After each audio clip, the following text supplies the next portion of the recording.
hebat, masih ingat kan dengan siklus air? Ya, siklus atau perputaran air sehingga air di bumi ini tidak pernah habis. Kali ini Bunda hanya akan membahas untuk peristiwa ketika titik-titik air itu turun ke bumi ya, yaitu saat peristiwa presipitasi. Anak-anak sambil mengamati gambar yang ada di video ya. Ketika peristiwa presipitasi itu, air yang jatuh di bumi mengalami infiltrasi dan limpasan. Sebagian besar air hujan yang turun akan mengalami limpasan dan mengalir ke permukaan, sehingga menjadi air permukaan seperti air danau, sungai, dan rawa. Dan sebagian kecil air hujan akan meresap ke dalam tanah dan akan menjadi air tanah. Lalu, apa itu air tanah? Ya, secara sederhana, air tanah dapat diartikan sebagai air yang terdapat di bawah permukaan bumi, yaitu di dalam celah-celah batuan dan tanah. Air tanah berasal dari salju, hujan, atau bentuk curahan lain yang meresap ke dalam tanah dan tersimpan dalam lapisan kedap air.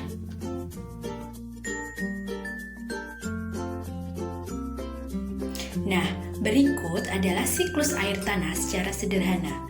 Anak-anak sambil membaca ya keterangan yang ada di video.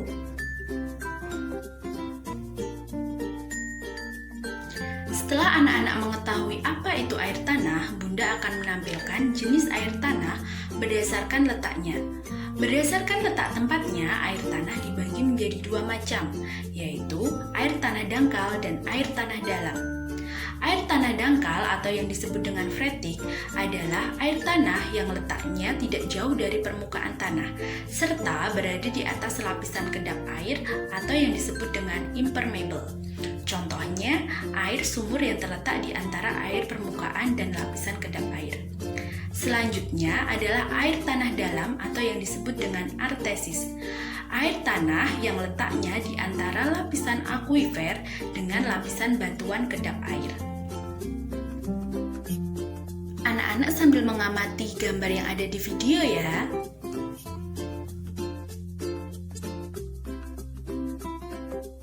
Berikut Bunda tampilkan lapisan air tanah untuk mempermudah anak-anak memahami dua jenis air tanah berdasarkan tempatnya.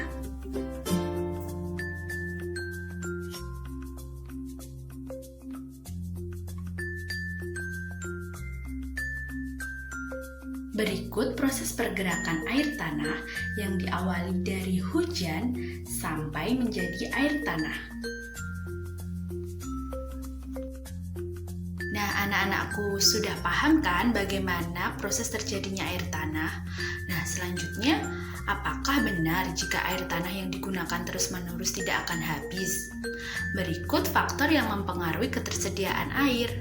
Ada curah hujan, morfologi tempat atau kemiringan lahan, vegetasi atau tumbuhan, dan jenis tanah dan batuan. Jadi, kalau kita tidak menjaga faktor-faktor yang mempengaruhi ketersediaan air tersebut, maka siklus air juga akan terhambat. Maka dari itu anak-anakku, kita semua harus lebih bijak dalam menggunakan air tanah ya. Jangan boros-boros ketika menggunakan air. Tapi ini bukan berarti tidak boleh cuci tangan dan mandi loh ya. Kita harus bijak dalam memakai air, tetap jaga kebersihan dan kesehatan. Bagaimana